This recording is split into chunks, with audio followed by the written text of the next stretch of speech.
What if we could sit down with Mahatma Gandhi today and ask him about peace in our modern world? Imagine a conversation with this iconic figure, a man who embodied peace and non-violence like no other. Mohandas Karamchand Gandhi, or as we fondly remember him, Mahatma Gandhi, was a social and political leader who championed civil rights and led India to independence through a unique philosophy of non-violent resistance. Today, in our world filled with conflict and turmoil, Gandhi's teachings of peace, non-violence and equality seem more relevant than ever. His wisdom transcends the barriers of time, offering profound insights that could help us navigate the complexities of our contemporary society. In this series, we will delve into imagined dialogues with Gandhi, exploring how his philosophies could be applied to address pressing issues of the modern world. So, let's tune into our imaginary frequencies and connect with the spirit of Mahatma Gandhi. Gandhi, the world today seems to be more violent than ever. How can your philosophy of non-violence help? Imagine! It's the late 1940s and we're sitting across from Mahatma Gandhi, the father of non-violence. He gazes at us calmly, a soft smile playing on his lips. His response is simple yet profound. Non-violence, my dear friends, is not merely the absence of violence. It is a profound philosophy, a way of life that seeks to reject harm in all its forms, physical, mental, and spiritual. He pauses, allowing the weight of his words to sink in. Then he continues, non-violence is not about passivity, but about active resistance. It is the courage to face injustice and respond not with anger or retaliation, but with understanding and compassion. Gandhi's words echo in our minds. We think about the wars, the acts of terrorism, the crime that plague our world today. Is it possible to apply non-violence to these issues? The answer, Gandhi insists, lies in the power of the individual. Each one of us has the capacity to choose non-violence, to choose compassion, to choose understanding. Yes, the world may seem violent, but remember, change begins with the individual. He leans forward, eyes full of conviction. The power of non-violence lies in its ability to transform hearts. It can turn an enemy into a friend, hate into love, violence into peace. We sit in silence, absorbing his words. We think about our own lives, our own choices.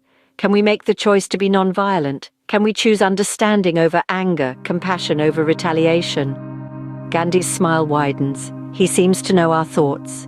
Non-violence, he says, is not an easy path. It requires courage, patience, and commitment. But remember, every journey begins with a single step. Make that step today. We're left with a profound sense of hope. Despite the violence we see in the world, we can choose a different path. We can choose non-violence. So non-violence involves a change of heart and a commitment to understanding and compassion. Gandhi, you were a peaceful activist. How can we be activists for peace in a world that often seems to value aggression? Pondering this question, Gandhi, in his usual calm and serene demeanor, would likely respond, "It begins with the self.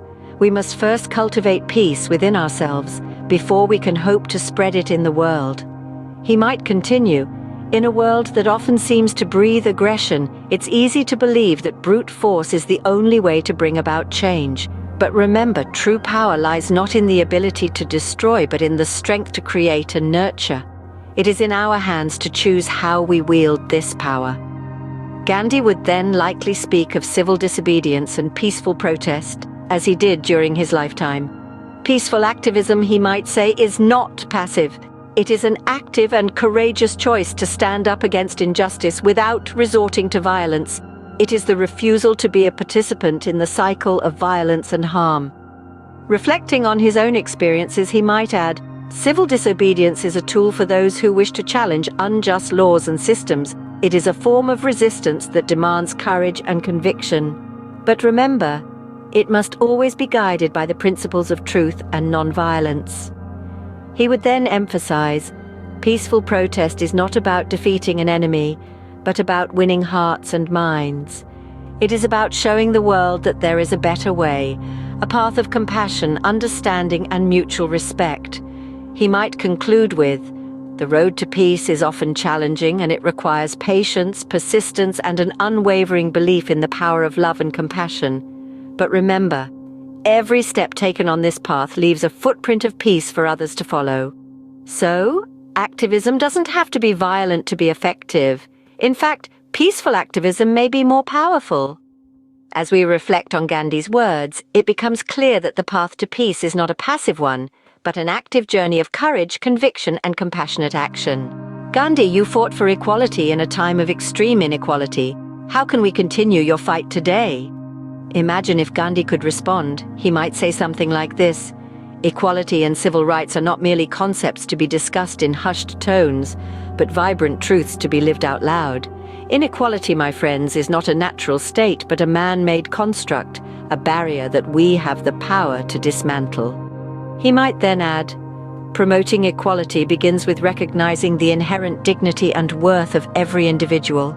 It's about understanding that every person, regardless of their race, religion, or gender, has a unique perspective that can enrich our collective experience. Equality is not about making everyone the same, but rather about appreciating our differences and ensuring everyone has the same opportunities." If we asked him how we can promote these values in our own lives, he might tell us, "Start with yourself. Examine your own attitudes and prejudices, be honest with yourself about where you may be contributing to inequality, and strive to do better. Practice empathy and strive to understand perspectives that are different from your own." Then, he might advise us to take our actions into our communities, saying, "Don't stop at self-improvement. Share what you've learned with others. Encourage open dialogue about equality and civil rights. Stand up against injustice when you see it, even if it's uncomfortable.